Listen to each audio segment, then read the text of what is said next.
बेटा कुछ भी काम कर ले, लेकिन घर में पैसा तो लाकर।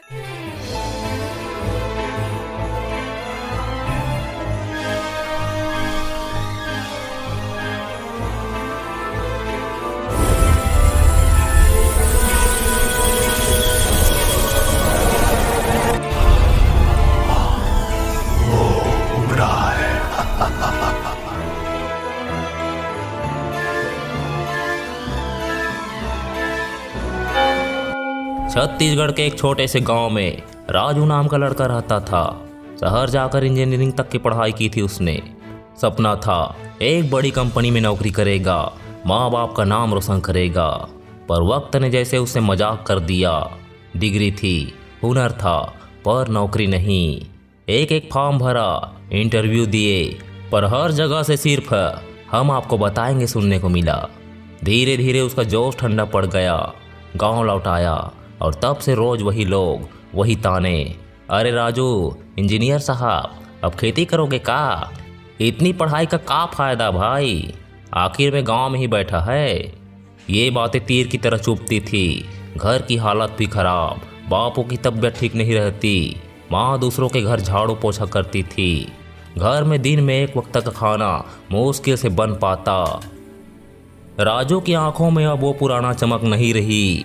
वो रोज अपने कमरे में बैठा आसमान को देखता, सोचता क्या इतनी पढ़ाई सिर्फ मजाक बनने के लिए की थी मैंने। इधर घर वाले का दबाव बढ़ता गया। माँ कहती बेटा कुछ भी काम कर ले, लेकिन घर में पैसा तो ला। पर राजू के अंदर का स्वाभिमान उसे रोकता था। वो सोचता मैं कोई छोटी मोटी दुकान में नौकर थोड़ी ना बनूंगा, मैं इंजीनियर हूँ। पर वक्त के पास किसी का अहंकार तोड़ने का अपना तरीका होता है। एक दिन जब वह गांव के तालाब किनारे बैठा था, हवा हल्की थी, सूरज ढल रहा था और राजू के मन में बस अंधेरा था। तभी पीछे से किसी ने आवाज दी, अरे राजू तू यहाँ? राजू ने मुड़कर देखा। वो उसका पुराना कॉलेज वाला दोस्त था, विजय उड़ीसा से आया था अपनी मामा के घर। भाई तू यहाँ क्या कर रहा है? राजू ने पूछा। विजय हंसा, कहानी लंबी है यार, पहले बता तो इतना उदास क्यों है? राजू ने सब बता डाला। कैसे पढ़ाई करने के बाद भी उसे नौकरी नहीं मिली, कैसे लोग मजाक उड़ाते हैं, और कैसे घर में पैसे की कमी ने उसका चैन छीन लिया है। विजय ने उसकी बात ध्यान से सुनी, कुछ देर चुप रहा, फिर बोला, अगर मैं कहूँ कि तेरा नसीब पलट सकता है तो मानेगा? राजू ने उसकी आंखों में देखा। कैसे? विजय मुस्कुराया। एक रास्ता है, लेकिन वो सबकी समझ में नहीं आएगा।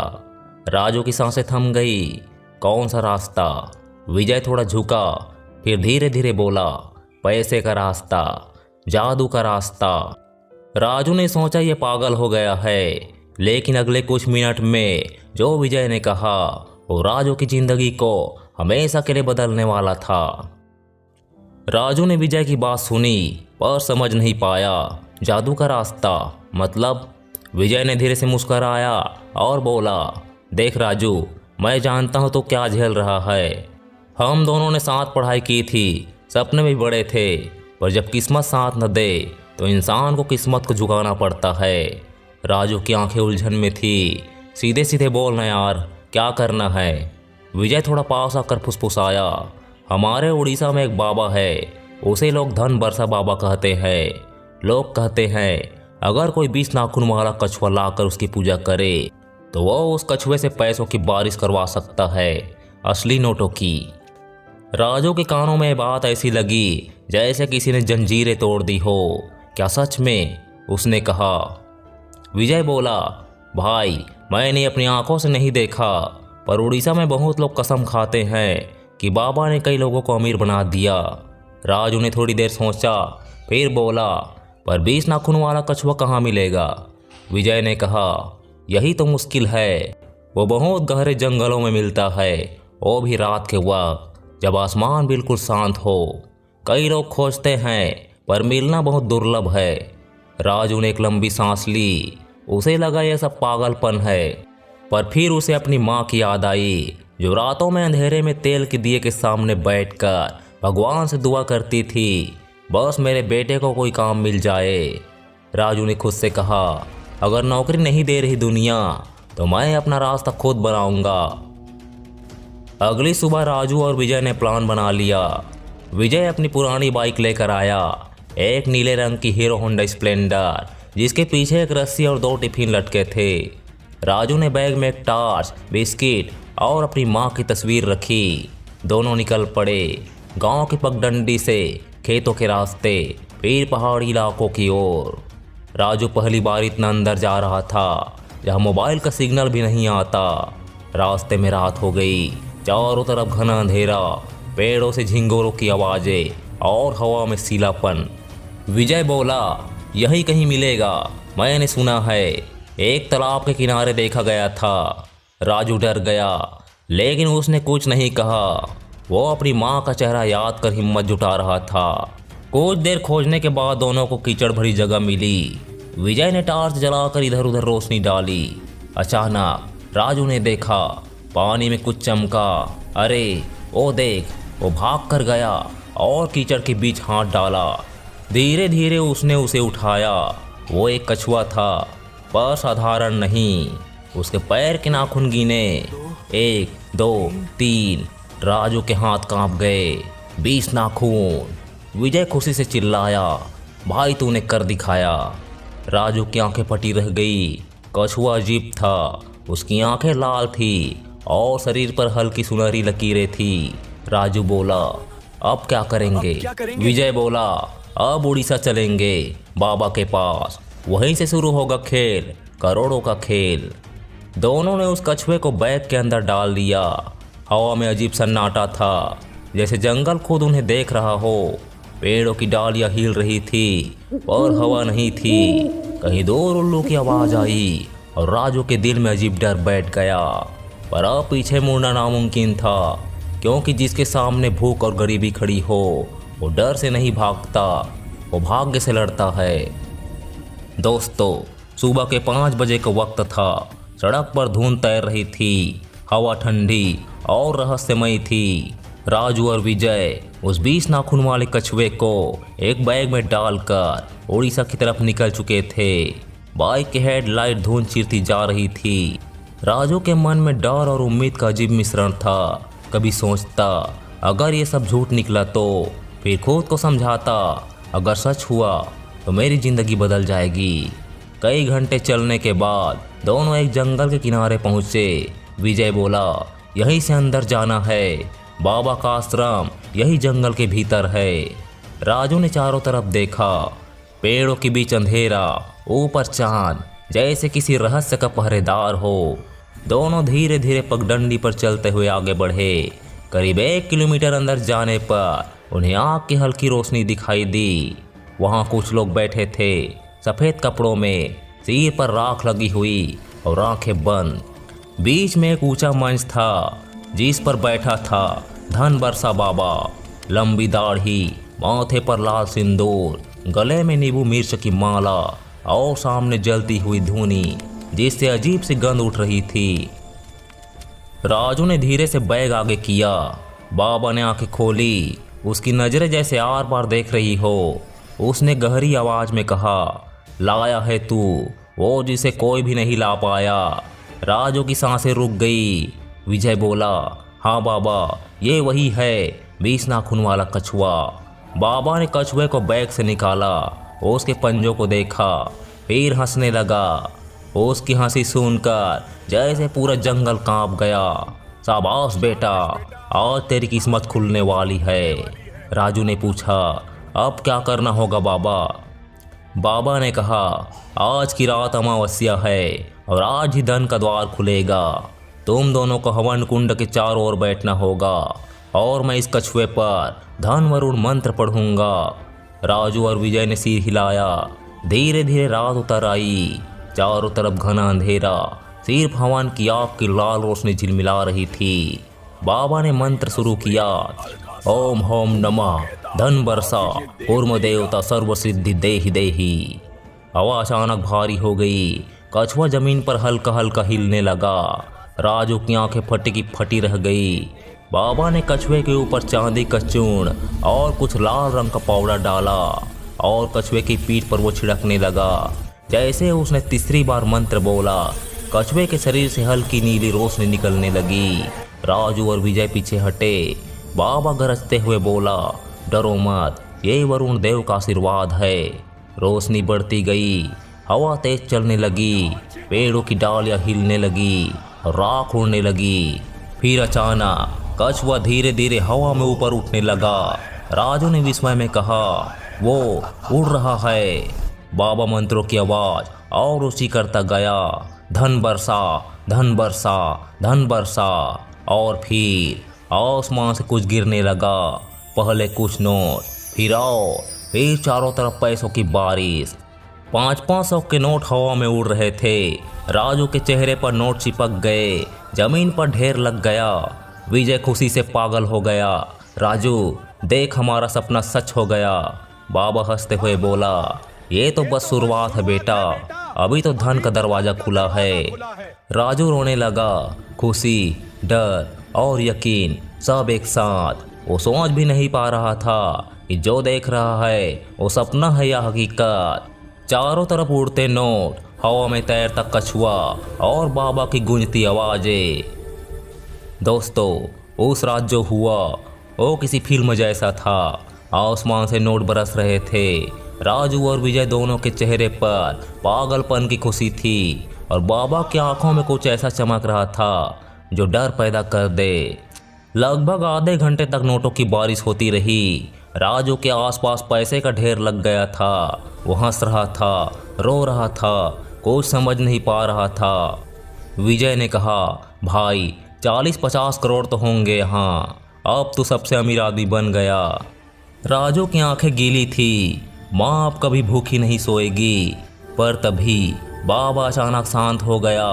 उसने हाथ उठाया और गहरी आवाज में बोला, बस अब धन बरसा रुक।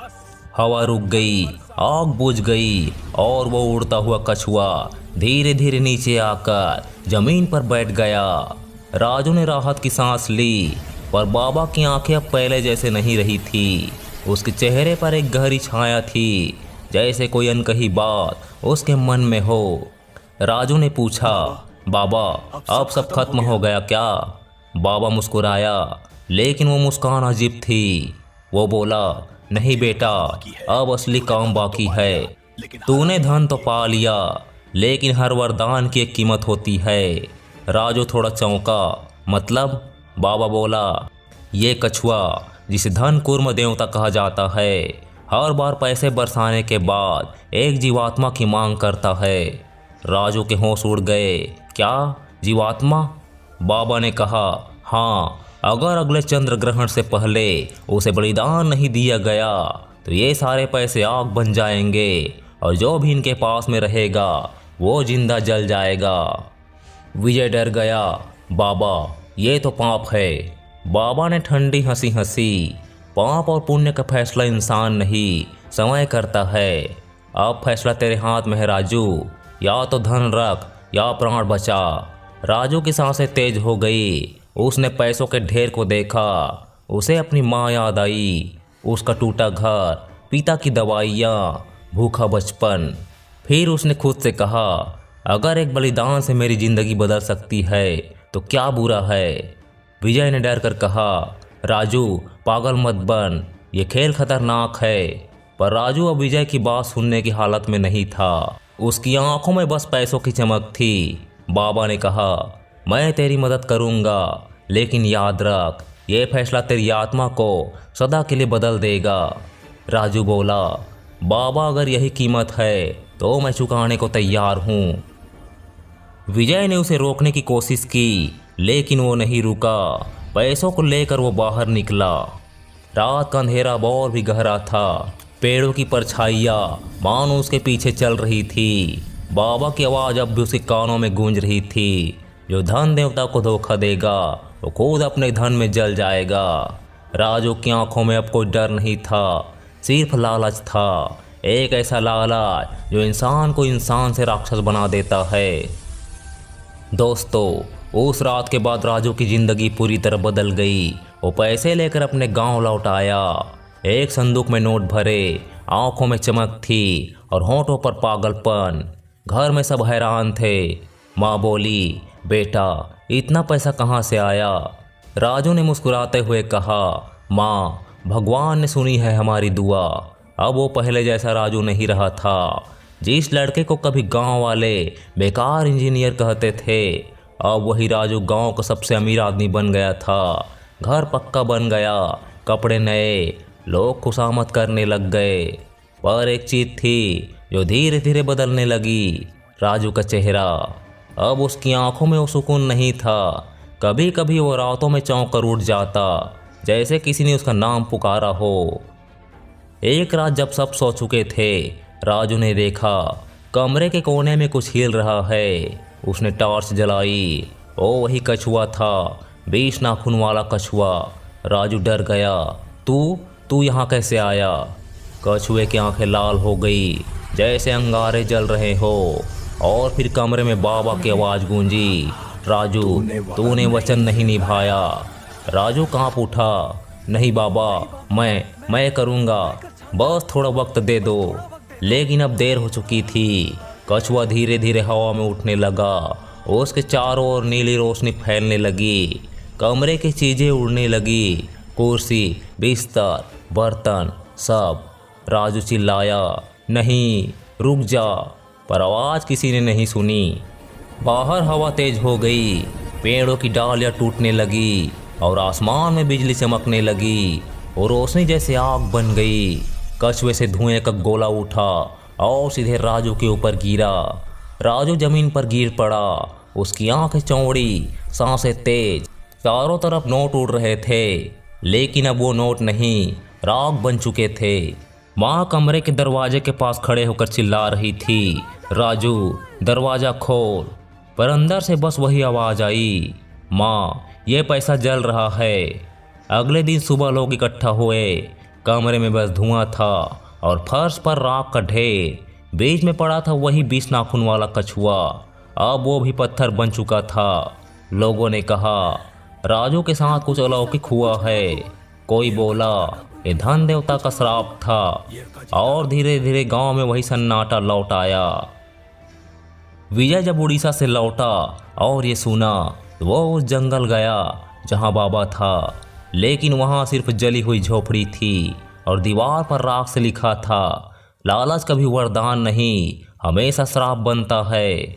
विजय चुप रहा। उसने मिट्टी उठाकर राजू की याद में माथे पर लगाई, आसमान की तरफ देखा और बोला, तू सिर्फ इंजीनियर नहीं था राजू, तू एक सबक बन गया। और दोस्तों, कहते हैं उस दिन के बाद हर अमावस्या की रात जब तेज हवा चलती है, तो राजू के गांव के उस पुराने पक्के घर में कभी कभी नोट उड़ते हुए दिखाई देते हैं। पर वो असली नहीं होते, वो लालच की राख होती है। तो दोस्तों, क्या आपके आसपास इस तरह की घटना हुई है या कभी आपने ऐसी घटना सुनी है? अगर हाँ, तो कमेंट के माध्यम से ज़रूर बताइएगा। और हाँ दोस्तों, क्या 20 नाखून वाले कछुए से नोटों की बारिश होती है? क्या लगता है आपको? ज़रूर बताइए। और हाँ दोस्तों, वीडियो को लाइक और हाइप ज़रूर करिएगा दोस्तों। साथ ही चैनल को सब्सक्राइब करिए ताकि हमें हौसला मिले और भी ऐसी कहानियाँ आपके लिए लाने का। धन्यवाद। राधे राधे।